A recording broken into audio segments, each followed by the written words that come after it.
Shalom Bapak Ibu Saudara sekalian. Sebagaimana tema yang sudah diberikan kepada saya, kita bersama-sama akan belajar dari Kolose pasal 3 ayat yang ke-23. Kita membaca satu ayat Kolose pasal 3 ayat 23.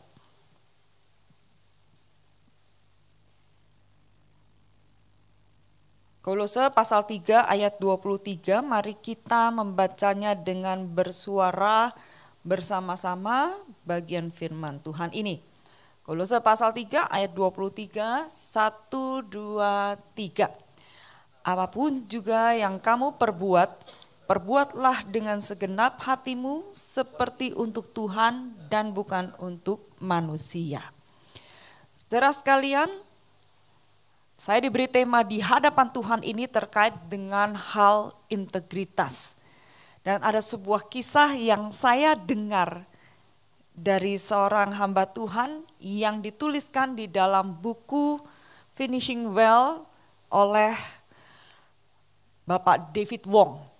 Yang bagi saya ini adalah sebuah kisah yang sangat jelas dan sangat nyata yang menunjukkan kepada kita pergumulan untuk hidup berintegritas. Suatu kali ada sepasang pria dan wanita yang masih cukup muda berbelanja makanan di sebuah tempat makan cepat saji. Dan setelah makanan itu tersedia, maka makanan itu dibawa oleh sepasang pria dan wanita ini. Dan setelah sepasang pria wanita ini meninggalkan rumah makan cepat saji itu, rupanya pegawai baru sadar bahwa dia salah memberikan bingkisan atau kemasan makanan itu dan di dalamnya terdapat uang yang sebetulnya merupakan apa yang didapatkan oleh rumah makan ini kebawa, ikut masuk di dalam bungkusan tersebut. Wah, berusahalah pegawai ini untuk mengejar ya pasangan ini dan udah gak keburu.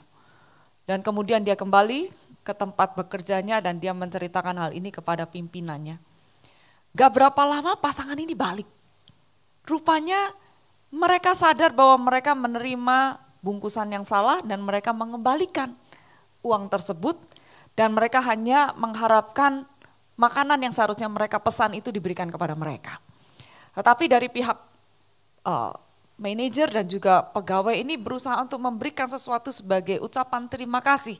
Dan mereka bilang tidak perlu, berikan saja kepada kami makanan pesanan kami.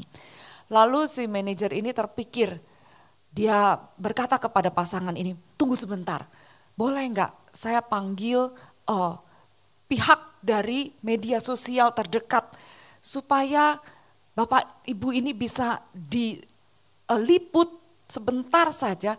Karena kami sangat menghargai kejujuran seperti Bapak Ibu ini. Mereka merasa pengen sekali memberikan apresiasi dan ini boleh menjadi sesuatu yang baik gitu loh. Untuk diperhatikan oleh masyarakat bahwa ada sebuah rumah makan yang sangat menghargai seseorang yang jujur sekali mengembalikan uang yang seharusnya tidak menjadi milik mereka. Tapi mereka tetap tidak mau, buru-buru ditinggal. Lalu diuber begitu sama si manajer, kemudian ditanya kenapa kok enggak mau? Apakah Bapak Ibu malu kalau sampai masuk ke dalam media sosial? Lalu dijawab oleh pria, sebetulnya bukan begitu sih, saya hanya tidak ingin istri saya melihat saya bersama wanita lain.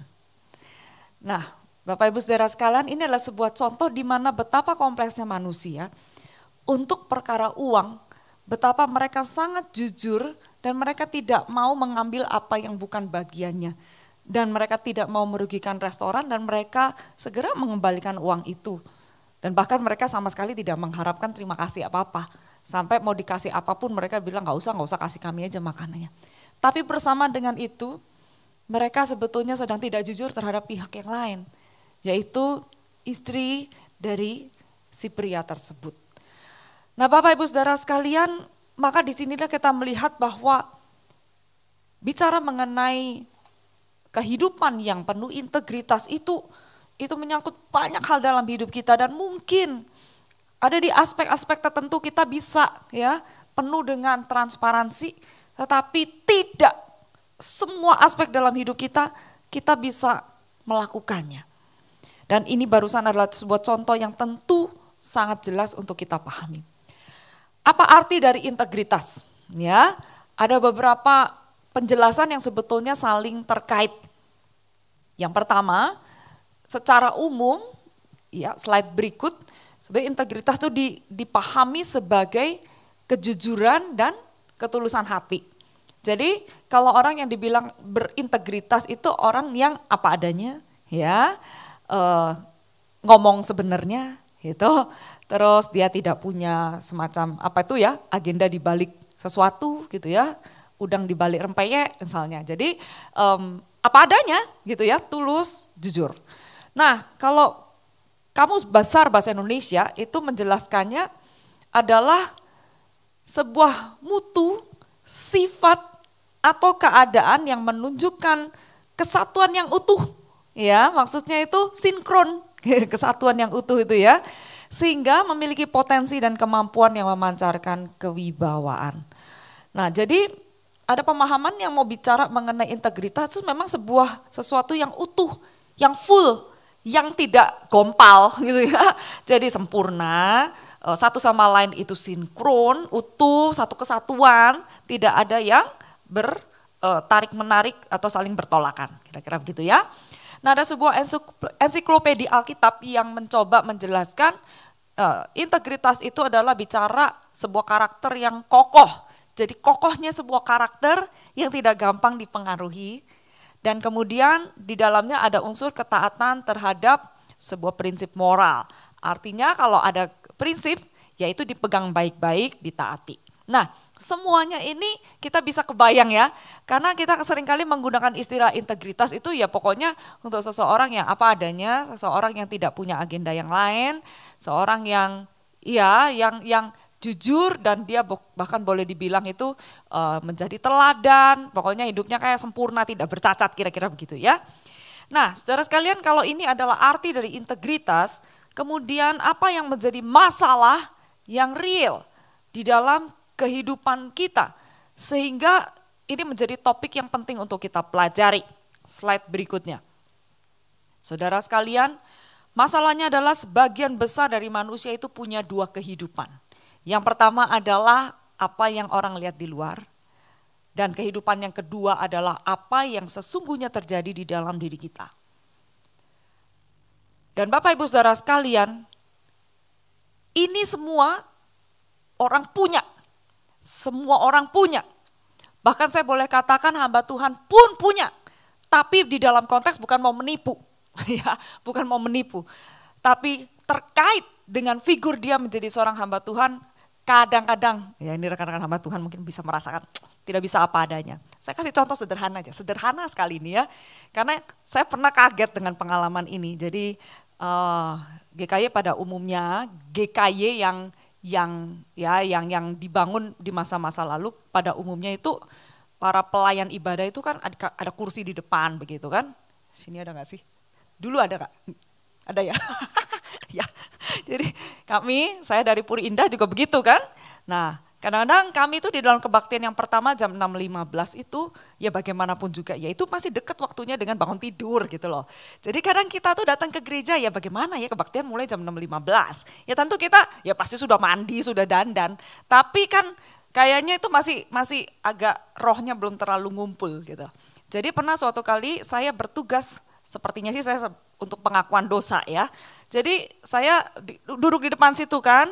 Bersama dengan rekan pengkhotbah misalnya, saya mengikuti ibadah sampai bagian saya mesti pimpin doa pengakuan dosa dan setelah itu baru saya selesai dan turun di bawah. Selesai ibadah ada pengamat jemaat yang mengamati begini, Bu Santi mukanya manyun, bilang gitu. Saya mikir emang ada masalah kalau saya manyun, tapi berarti gak bagus gitu loh dilihat gitu ya. Dan saya shock juga. Saya manyun itu menjadi masalah sampai harus ditegur. Saya tentu tidak bermaksud sengaja manyun, ngapain juga ya. Emang saya lagi marah sama siapa. Tapi mungkin kira-kira wajahnya itu kurang berseri gitu ya. Sehingga itu tidak baik untuk berada di depan di sana di mimbar. Jadi saya dikomentarin begitu, Dan saya baru mikir, astaga, hamba Tuhan tuh harus mukanya harus bagus kali ya. Apalagi kalau di depan, apalagi kalau masuk streaming gitu ya. Nah kalau kita mimpin gini kan mau gak mau kita berekspresi ya. Tapi kalau lagi duduk di situ kan kadang masa kita senyum-senyum sepanjang ibadah kan kayak orang aneh juga ya. Tapi saya belajar, aduh muka jelek aja gak boleh gitu. Ya konteks ini penilaian orang gitu ya. Masalahnya kalau saya lagi sedih juga masa saya harus senyum-senyum kan aneh juga. Ya pokoknya itu saya belajar sesuatu. Dan sebetulnya itu dalam konteks yang hamba Tuhan yang kadang-kadang tidak boleh menampilkan yang buruk. Karena dianggap mungkin tidak menjadi berkat bagi jemaat ya. Tapi dalam kehidupan nyata kadang lebih luas dari itu. Memang manusia mencari penilaian. Misalnya saja anak-anak dari kecil mengerti apa artinya dia dipuji dan apa artinya dia dimarahin. Dan dia tahu ketika dipuji itu, oh sesuatu yang menyenangkan itu dipuji. Sesuatu yang bagus dipuji. Kalau saya salah, saya dimarahin. Atau kalau misalnya ada yang cantik dipuji. Jadi anak-anak dari kecil sudah merasakan pentingnya sekali sesuatu yang di luar yang dinilai oleh pihak lain. Jadi anak-anak pun akhirnya belajar untuk punya penampilan yang baik. Supaya apa? Dia bisa ikut dipuji gitu loh. Karena dia senang dong dipuji. Dan dia bisa melihat betapa ada perbedaan antara mereka yang dihargai dengan yang tidak. Meskipun mungkin mereka tidak bisa menjelaskan. Dan yang parahnya adalah biasanya justru mereka yang kehidupannya baik, yang sebetulnya tidak membutuhkan perhatian, yang sudah cukup perhatian di rumah. Nah justru mereka bisa menampilkan yang baik dan mereka makin berlimpah dengan pujian dan perhatian juga. Sementara mereka yang punya banyak pergumulan, yang hidupnya susah, yang banyak masalah di rumah, mereka mungkin kalau keluar itu penampilannya ya nggak fresh lah ya, nggak bagus lah, butek dan sebagainya, ya mereka juga justru semakin tidak terperhatikan karena tidak menarik, kira-kira begitu ya. Sehingga orang tuh berusaha untuk menampilkan yang bagus. Nah seorang penulis buku yang bernama Yadi S5, ya, jadi dia juga pernah mencoba menyoroti hal ini, dari sejak peristiwa kejatuhan. Jadi kejatuhan Adam dan Hawa di hadapan Tuhan ketika mereka tahu mereka sudah bersalah, mereka membuat pakaian untuk menutupi diri mereka dari daun. Nah penulis ini sangat jeli mengatakan begini, saat itu mereka ketemu siapa sih? Gak ada orang lain loh, cuman suami istri dan Tuhan. Itu pun mereka harus sembunyi. Jadi itu menunjukkan betapa memang akibat dari dosa itu membuat manusia itu betul-betul tidak berani lagi apa adanya. Karena dia tahu dirinya buruk, karena dia tahu dia salah, dan oleh karena itulah perlu bersembunyi. Padahal tidak ada orang lain, itu semua orang terdekat, cuman suami istri dan Tuhan. Dan itu yang terjadi sama manusia sampai sekarang-sekarang. Bahwa kita ini sebetulnya pengen diterima, tapi kita tahu tidak selalu kita bisa diterima. Dan oleh karena itulah kita perlu mencoba mencari penerimaan, entah itu karena kita dianggap kurang dari standar, atau memang karena kita punya masalah sehingga kita ditolak oleh orang. Nah, dalam semuanya itu kita sangat merindukan sebetulnya kejujuran dan apa adanya. Tapi kita tahu kita tidak bisa. Maka kita bersembunyi dan kemudian kita berusaha menampilkan yang baik dan menyimpan segala yang buruk itu di dalam. Lalu bagaimana supaya kita itu bisa sesuai dengan tema ini, hidup di hadapan Tuhan. Nah kita tadi sudah membaca dari Kolose pasal 3 ya. Kolose pasal 3 ayat 23 yang mengatakan bahwa kalau kamu berbuat sesuatu, perbuat segenap hati seperti untuk Tuhan dan bukan manusia. Dan tentunya ada konteksnya. Konteksnya adalah tentang siapa?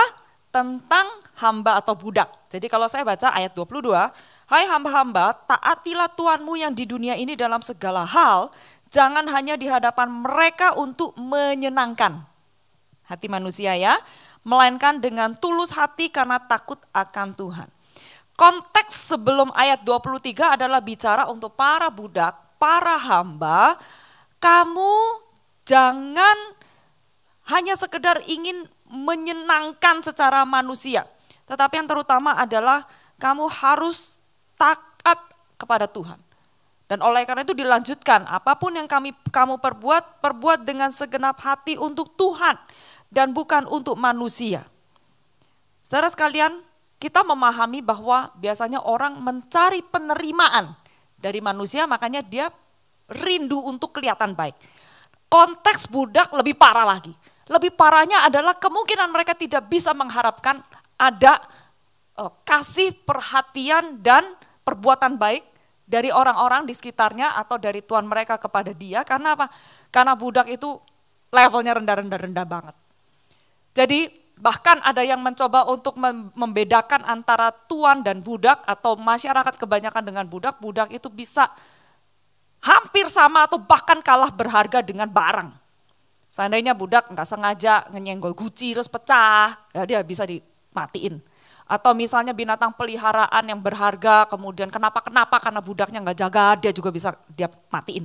Jadi katakanlah tuan itu seperti berhak ngapa-ngapain dia semaunya. Sampai segitunya sehingga bagaimana mungkin budak itu bisa mengharapkan perbuatan baik atau sikap yang baik terhadap dirinya. Kayaknya nggak bisa deh. Nah di sini Rasul Paulus itu mengajak para budak untuk melihat bahwa kamu punya tuan yang bukan tuan manusia. Dan khususnya buat hamba-hamba yang sudah percaya kepada Tuhan, wah ini tentu lebih kuat lagi ya. Slide berikut. Karena ini ditujukan kepada para budak. Diingatkan, Tuhanmu itu loh, tidak akan ada favoritisme atau memandang muka. Tuhanmu itu tahu tentang dirimu dan dia mengasihi kamu. Karena semua orang yang sudah percaya terhadap pemberitaan Injil Rasul Paulus, berarti mereka udah mengenal kasih Kristus. Apalagi kalau sampai dijelaskan bagaimana Kristus itu merendahkan dirinya ya. Ya saya nggak tahu pada waktu itu apakah konsep itu sudah dibagikan begitu ya, tapi konsep bahwa Yesus Kristus mengosongkan diri bahkan menjadikan dirinya sebagai hamba dan sebagainya itu kalau buat kita masa sekarang yang sudah mengenal teologi itu betapa itu sangat menguatkan para hamba. Karena Tuhan mereka tuh merendahkan diri sampai serendah-rendahnya begitu. Gitu ya kira-kira ya. Nah Bapak Ibu Saudara sekalian, jadi ini diingatkan kepada para hamba, para budak. Kamu jangan lihat Tuhan manusia, lihat Tuhanmu yang di sorga. Nah sekarang kita pun bisa belajar prinsip yang sama sekalipun kita ini bukan kategori budak. Tapi kita ini kategori bisa di level manapun dalam kehidupan, tapi yang butuh sekali untuk sepertinya menyatakan Tuhan. Lebih daripada budak yang bisa melakukan itu ya. Jadi budak Kristen diharapkan kamu melakukan yang benar seperti itu Tuhan. Supaya kalaupun Tuhanmu itu bukan Tuhan yang percaya, kamu bisa menyaksikan Tuhanmu lewat kehidupanmu. Yang melakukan segala sesuatu seperti itu Tuhan dan bukan untuk sekedar manusia. Sekarang apalagi dengan kita. Ya kita ini levelnya sudah tentu kebanyakan di antara kita bukan yang di bawah sampai seperti budak. Kita pun sebetulnya punya kemampuan untuk menyatakan Tuhan lewat integritas kita. Bahwa kita tahu Tuhan itu tidak bisa ditipu oleh penampilan. Bahwa kita tahu kita juga tidak bisa menipu dia. Seperti itu ya. Dan bahwa kita ini melakukan segala sesuatu sebetulnya ya untuk Tuhan. Sekalipun kita tahu bahwa manusia itu bisa kadang tertipu oleh perbuatan baik. Tapi untuk apa? Allah adalah terang, di dalam dia tidak ada kegelapan. Jadi Allah itu tidak ada unsur-unsur di mana bisa dikelabui dan percuma kita bersembunyi di hadapan Tuhan, misalnya seperti itu ya. Karena bagi dia semuanya terbuka. Saya ingin menutup dengan sebuah pengalaman ya. Pengalaman bukan karena saya ingin mendapatkan kesan yang positif dari orang lain sehingga saya melakukan perbuatan baik, tapi kebalikannya. Saya memilih mau melakukan yang baik atau tidak, dan itu pun tidak ada hadiah apa-apa atau reward ya. Saya pernah dalam pelayanan ini tinggal satu rumah dengan seorang rekan wanita. Jadi itu sudah lama sekali dan saya waktu itu masih single ya, jadi kami tinggal berdua dalam satu rumah. Suatu kali ada peristiwa di mana saya pergi duluan ke gereja, lalu teman saya ini belakangan. Sampai di gereja dia bilang, loh kamu sudah di sini toh, saya pikir kamu belum bangun. Dan kemudian kami punya kebiasaan bahwa pintu yang dikunci itu yang terutama kalau masih ada orang di rumah ya pagar aja, pintu rumah kayunya nggak perlu dikunci dan kadang malah masih dibiarkan terbuka. Karena ya memang kondisinya memungkinkan seperti itu dan cukup aman. Nah pada saat dia bilang begitu, jadi dia bilang kunci yang pintu malah belum dikunci loh. Karena pikirnya saya masih ada. Pertama, saya merasa begini, kamu kok nggak peka gitu ya. Saya sudah pergi, dan kedua, kamu nggak kepikir untuk ngebangunin saya. Kalau seandainya saya masih tidur gitu ya. Kan toh kita sama-sama mau ke gereja dalam acara yang sama. Oke lah, itu sudah lewat. Suatu kali saya di posisi yang kebalikan. Saya sudah mau ke gereja dan sebetulnya waktu sudah mendekati. Saya berpikir, udahlah, ya saya jalan aja. Kan masing-masing punya tanggung jawab, gitu ya. Jadi saya sudah jalan nih, jalan kaki meninggalkan rumah. Tapi kemudian saya merasa, saya nggak boleh gitu dah. Saya dulu pernah tahu rasanya ketika saya ditinggal dan dianggap, saya pikir kamu masih tidur. Ini saya tahu dia beneran masih tidur. Saya balik lagi, saya ketok, saya bangunin, terus saya bilang, saya duluan ya. Nah Bapak Ibu Saudara sekalian, ini pekerjaan gak ada reward, kagak ada yang tahu, kagak ada hadiah. Tapi diri saya tahu. Saya bisa pilih mau tetap pergi dan dia tidak tahu, gitu loh. Dia nggak tahu bahwa saya sebetulnya punya kesempatan untuk ngebangunin. Dia paling cuma merasa, aku telat ketiduran. Dia bisa cuma bilang begitu kan. Saya kan, dia tidak tahu saya pergi jam berapa. Tapi saya merasa saya sendiri tahu, saya bisa lakukan ini. Dan kenapa kalau saya nggak mau lakukan, tujuannya apa? Apakah saya ingin balas? Karena saya pernah merasa kecewa dulu dia tidak bangunin saya. Dan saya merasa itu pembelajaran yang baik buat diri saya sendiri.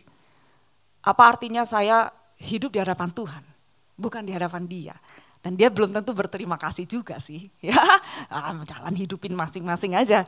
Tapi saya merasa Tuhan mau saya menjadi orang yang benar di hadapan Tuhan dan di hadapan manusia. Karena Tuhan menolong kita untuk boleh senantiasa hidup di hadapan Dia. Mari kita sama-sama berdoa. Bapa di surga, kami adalah anak-anak-Mu yang terus harus belajar untuk berani terbuka, yang terutama adalah di hadapan Tuhan. Baru kemudian kami bisa terbuka di hadapan manusia. Terlalu banyak hal dalam hidup ini yang sebenarnya kami juga tidak suka. Dan kami sebetulnya ingin menutupnya. Kalau bisa kami mau ubah. Tapi seringkali kami tidak bisa mengubah apa yang bagi kami buruk itu. Dan kami sangat membutuhkan nilai yang baik dari manusia. Biarlah Tuhan memimpin kami supaya kami punya kehidupan yang terutama adalah apa adanya di hadapan Tuhan. Lalu kami dimampukan juga dengan hikmat Tuhan. Kami melakukan apa yang benar di hadapan manusia tanpa kami mempunyai ketakutan kalau kami mengalami kerugian atau penolakan atau hal-hal yang lain di tengah dunia yang penuh dengan dosa dan gelap ini. Tuhan mampukan kami menjadi terang Tuhan dan melakukan yang Tuhan perkenan. Di dalam nama Tuhan Yesus Kristus kami sudah berdoa. Amin.